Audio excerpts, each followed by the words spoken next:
It is 2 o'clock in the morning. A fresh grave has just been filled. The grieving family has gone home. But someone else has been waiting. They are carrying lanterns, shovels, and ropes. They aren't here to steal jewelry. They aren't here to rob the coffin. They're here for the body. And by sunrise, Britain's most respected surgeons will be waiting for the delivery. This is the story of the men who stole the dead and the doctors who paid them to do it. And to understand why it happened, we have to go back to the one problem medicine couldn't solve on its own. It didn't have enough bodies. By the late 1700s, medicine in Britain was changing faster than almost any point before it. For centuries, doctors had learned largely from books, from texts written hundreds of years earlier, some of them based on animal dissections, some of them simply wrong. A physician might graduate having never opened a human body at all. But a new generation of surgeons believed something radical, that the only way to truly understand the human body was to look inside one. Edinburgh became the centre of this revolution. Its medical school was considered among the finest in the world. London followed. Private anatomy schools opened across both cities, run by ambitious surgeons eager to teach hands-on dissection to as many students as they could enroll. And enroll they did. By the early 1800s, thousands of young men were training to become surgeons and physicians across Britain. Each of them needed practical experience. Each of them needed, at minimum, to dissect a human body themselves, not just watch someone else do it. Here is the number that made all of this inevitable. In a single teaching season, one Edinburgh anatomy school might need dozens of bodies to keep up with demand from its students. Across Britain as a whole, the legal, official supply of bodies for dissection numbered only in the low dozens per year for the entire country. Do the maths, and the gap is staggering. Thousands of students, a country producing barely a few dozen bodies a year through legal means. Something had to fill that gap. And for decades, almost nothing did, legally. Surgeons who couldn't get bodies couldn't train their students. Students who couldn't dissect couldn't graduate as competent doctors. And doctors who didn't understand human anatomy in detail were far more likely to kill a patient on the operating table through simple ignorance. The stakes, in other words, weren't abstract. They were literally about how many patients would survive the surgeon's knife. But there was a reason the legal supply was so small.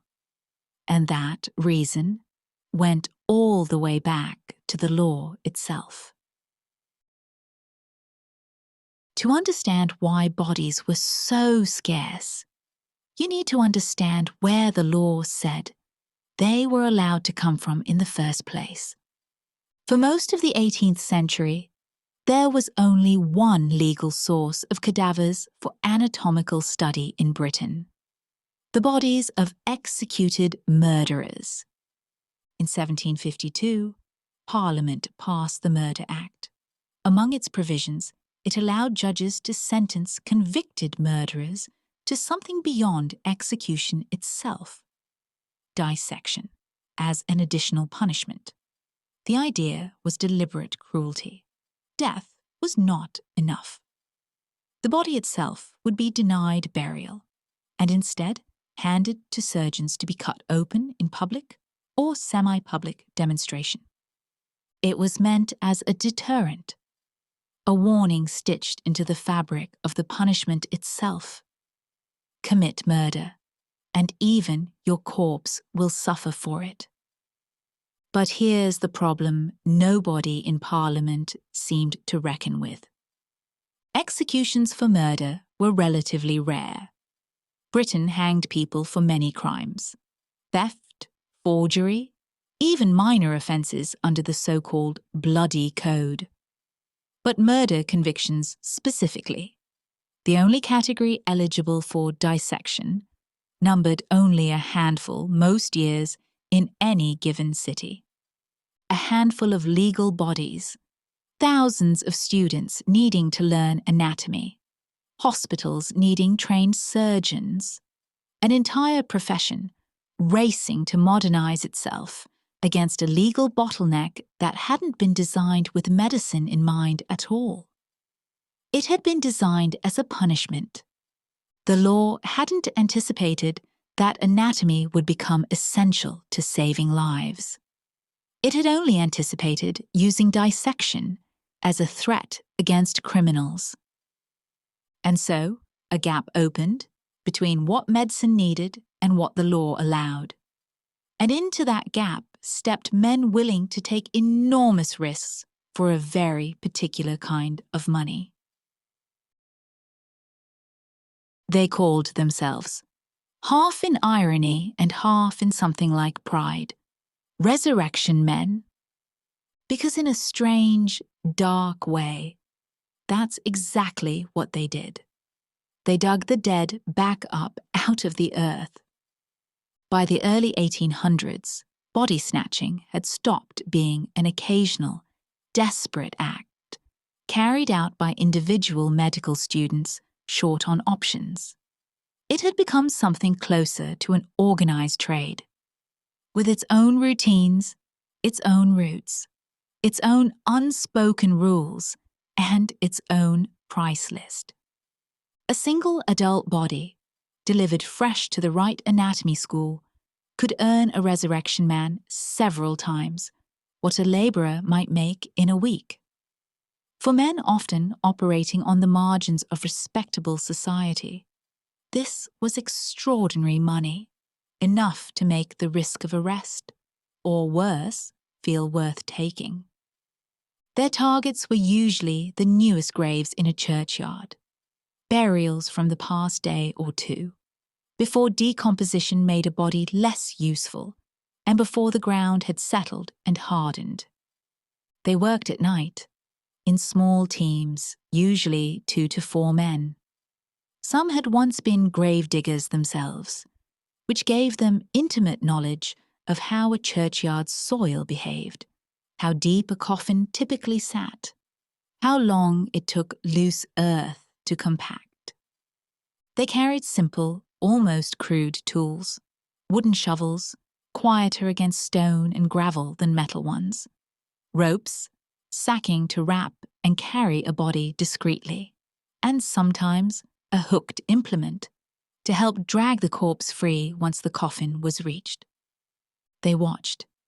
They listened for church bells marking the hour, for the footsteps of a night watchman, for a dog barking in a nearby cottage. Some resurrection men bribed sextons and gravediggers for information. Which graves were freshest? Which family had gone home first? Which corner of the churchyard the watchman tended to avoid on his rounds?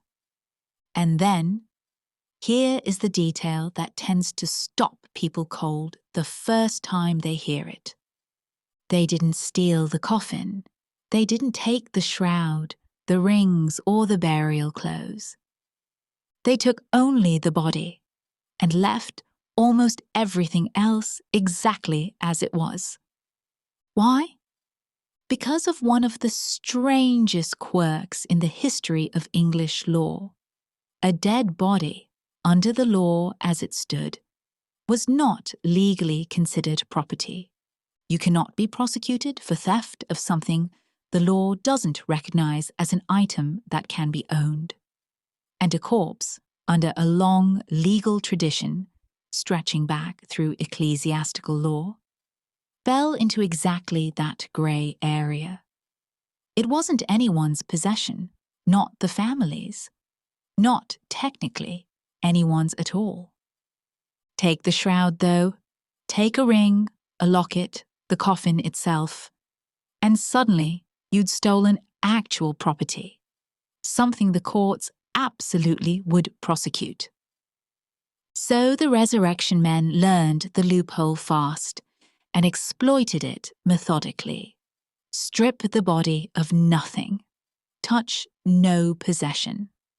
Leave the coffin, the clothes, the jewelry undisturbed in the grave, and take only the corpse itself out into the night. It meant that, even when caught, resurrection men were often charged with a far lesser offense: public indecency, trespass, disturbing a grave, rather than theft. Some faced no serious punishment at all. It was, in the truest sense, a crime the law had never quite decided how to punish, because the law had never imagined a body could become a commodity in the first place. And that gap between what horrified the public and what the courts could actually prosecute would define the entire era. Let's step into one of these nights properly. As it actually happened. It's past midnight. The last light in the sexton's cottage went out an hour ago. The churchyard gate is locked, but that's rarely a serious obstacle. A low wall, a quiet boost over, and you're standing among the graves. The lanterns they carry aren't ordinary ones.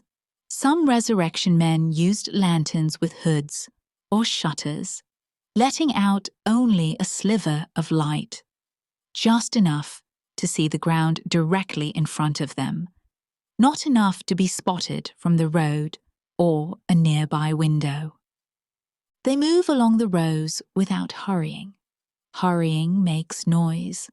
Noise is the one thing that can end the night in disaster.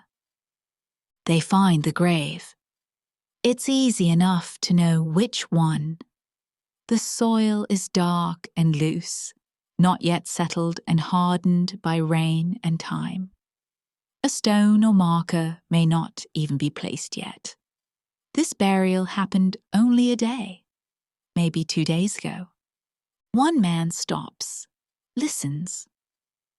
A church bell, somewhere across the town, marks the hour. Nothing else moves. No watchman's lantern bobbing along a distant path. No dog barking. They begin. Here's what almost nobody expects about how this actually worked. They didn't dig up the entire grave.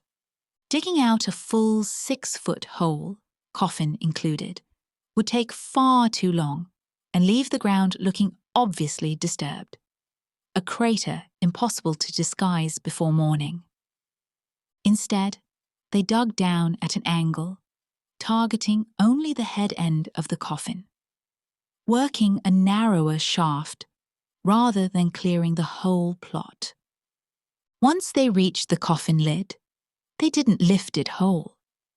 They broke just enough of it, usually near the head, to create an opening.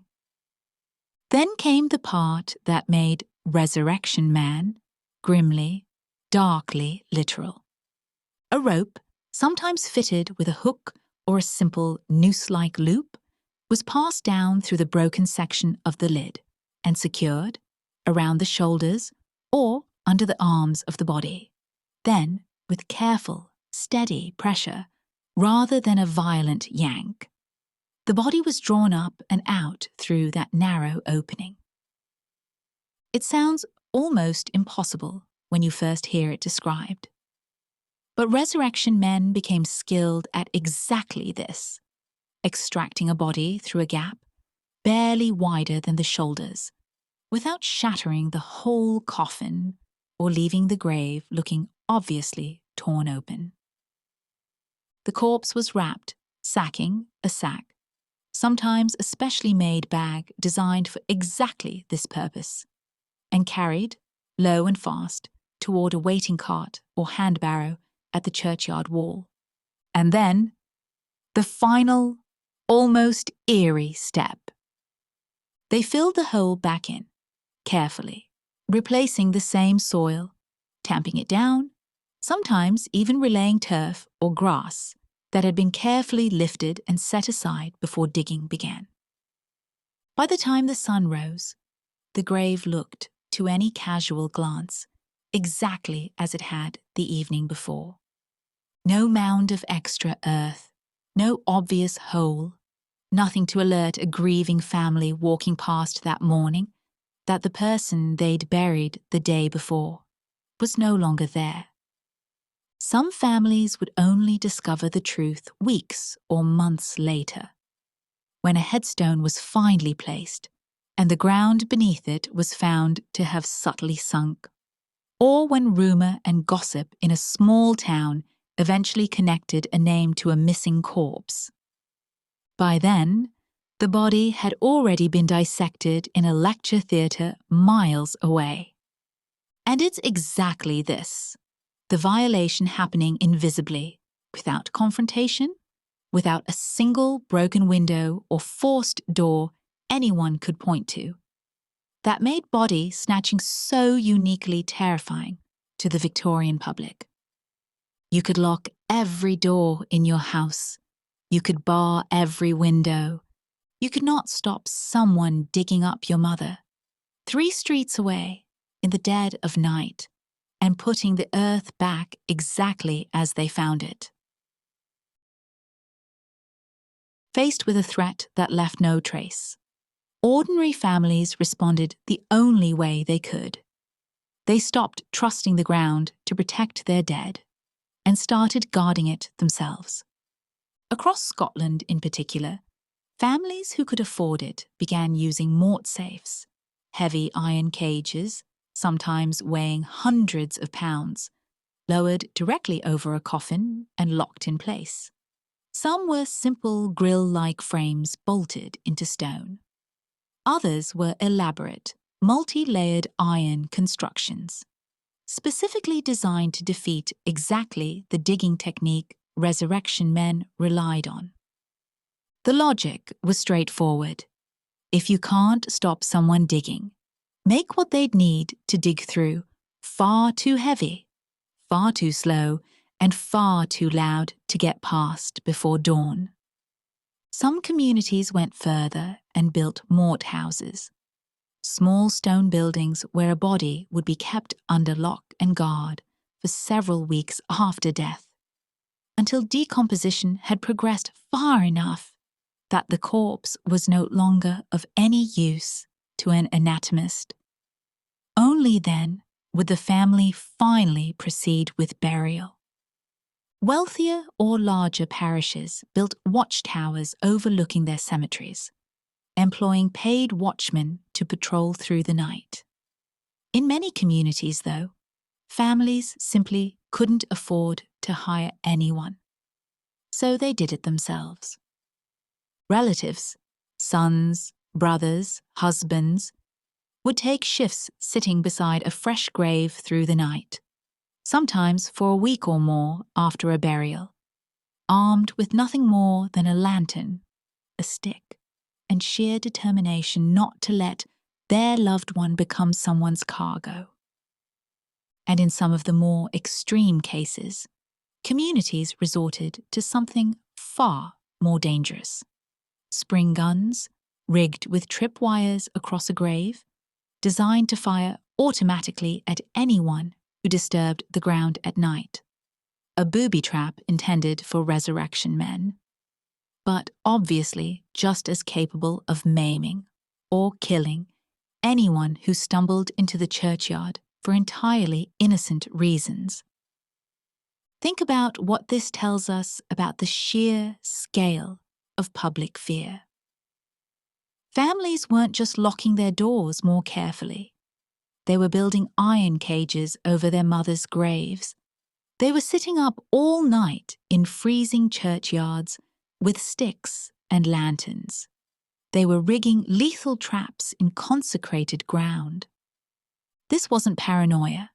It was a completely rational response to a very real, very active trade, one operating in nearly every major city with a medical school nearby.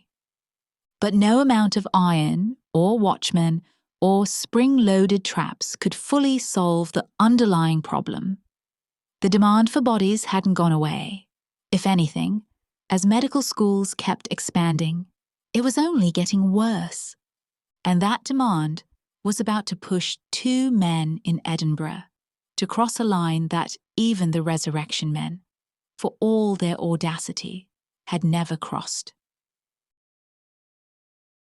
In Edinburgh, in the late 1820s, 2 Irish immigrants named William Burke and William Hare ran a lodging house in the Westport district, a cramped, poor area of the city, home to labourers, migrants, and anyone with nowhere better to go.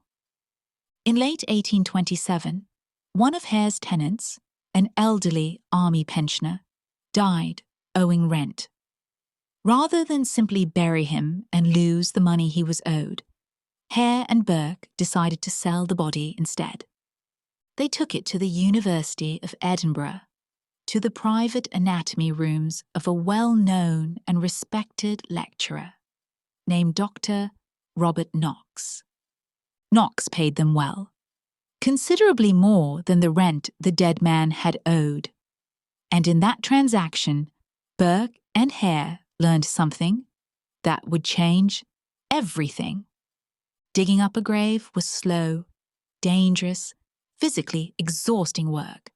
It required tools, timing, nerve, and no small amount of luck. It could take hours, and every hour spent in a churchyard was an hour you might be caught. Killing someone took minutes. Over the following months, Burke and Hare murdered at least 16 people, most of them lodgers, transient labourers, or vulnerable people from the poorest margins of Edinburgh society, the kind of people unlikely to be missed quickly, or whose disappearance was unlikely to trigger urgent investigation. They typically lured victims with drink, then suffocated them, a method now grimly associated with their names, sometimes still referred to as burking. The bodies, unlike graveyard corpses, were completely fresh. No decomposition, no damage from digging, no risk of a broken coffin lid giving away what had happened. From Dr. Knox's perspective, in purely practical terms, they were in some ways a better product than anything the resurrection men could dig up. The scheme finally collapsed in late 1828. When other lodgers discovered a body hidden in the house and alerted the police. Hare turned King's evidence, testifying against Burke in exchange for his own immunity from prosecution. Burke was tried, convicted, and hanged in January 1829 in front of a reportedly enormous crowd. In a piece of grim, almost poetic irony, Burke's own body was publicly dissected after his execution, the very fate he had helped inflict, indirectly, on 16 other people. The case caused a level of public horror that body snatching alone, for all its years of operation, had never quite managed to provoke. This wasn't the theft of someone already dead. This was murder, committed specifically to manufacture a corpse for sale.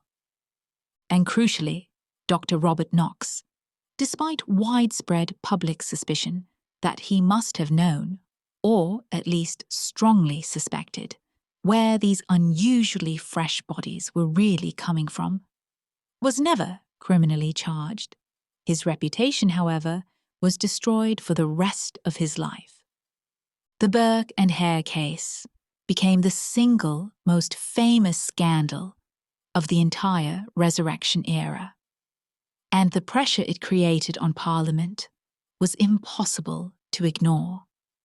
Britain could no longer pretend the law around anatomy didn't need fixing. In 1832, just 4 years after Burke's execution, Parliament passed the Anatomy Act. The logic of the act was simple, at least on paper. Instead of restricting legal cadavers to executed murderers, a source that had never been remotely sufficient, the law would now allow medical schools to use bodies that went unclaimed, largely from workhouses, hospitals, and asylums. The effect was almost immediate, with a legal, steady, far larger supply of bodies now available. The financial incentive that had sustained the resurrection trade largely collapsed. Grave robbing for anatomical purposes declined dramatically over the following years. On the surface, it looked like a triumph of law finally catching up with medical necessity. But look closer, and a much more uncomfortable question emerges. Who exactly ended up supplying these unclaimed bodies? Overwhelmingly, the poor, people who died in workhouses, often far from family, or whose relatives simply couldn't afford a funeral and a burial, and so never came forward to claim them in time. People with no one able or willing to pay for the small fee required to bury them privately instead. The Anatomy Act didn't so much end the exploitation of the vulnerable dead as it legalized and formalized it, replacing black market theft from graves with an officially sanctioned system that still drew almost exclusively from the same class of people: the poor, the institutionalized, the forgotten. Wealthy families who could always afford a private burial and a paid claim on their dead were essentially exempt from the entire system. It was, in the most literal sense, one law for the rich and another for the poor, written into the very definition of who counted as unclaimed. It's worth sitting with what this era actually gave us. The anatomical knowledge gained through dissection during this period, however it was obtained, genuinely did transform surgery. Surgeons who understood the precise layout of nerves, arteries, and organs could operate faster, more accurately, and with dramatically better odds of a patient surviving. Techniques developed and refined during exactly this era of intensive anatomical study underpin much of modern surgical practice. None of that progress is in serious dispute, but progress had a source, and that source was almost never a wealthy patient or a respected public figure or someone whose family could afford to protect their grave with an iron cage and a paid watchman. It was, again and again, the poor, the criminal, the unclaimed, the people society had already decided in life mattered less. Who deserved dignity even after death? That question didn't have a clean answer in 1832. It arguably still doesn't. Modern medicine continues to rely on body donation, and modern systems have worked hard to build consent and dignity into that process in ways the resurrection era never even attempted. But the uncomfortable truth at the center of this whole story remains: some of the foundational knowledge of modern surgery was built, quite literally, on bodies taken from people who never agreed to give them. The graves are quiet now. The resurrection men disappeared nearly 2 centuries ago. The mortsafes that once guarded churchyards across Scotland still stand in some of them today, rusted, empty of purpose, but never removed. Quiet iron monuments to a fear that, for a few decades, was entirely justified. Burke and Hare's names still carry a particular weight in Edinburgh, more than 190 years later. Robert Knox's reputation never recovered.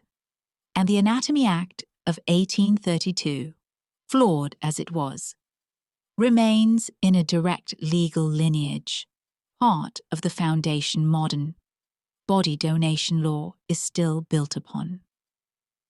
Beneath some of Britain's oldest cemeteries, that history still lingers. Not as legend, not as myth exaggerated for effect, but as one of the strangest, darkest, and most consequential chapters in the entire history of medicine. A story about how far people were willing to go, on both sides of the shovel, in the name of knowledge. If you enjoyed this journey into one of history's darkest chapters, you'll find many more forgotten stories waiting for you here at the Old Ink Society. Until next time, keep the candle burning.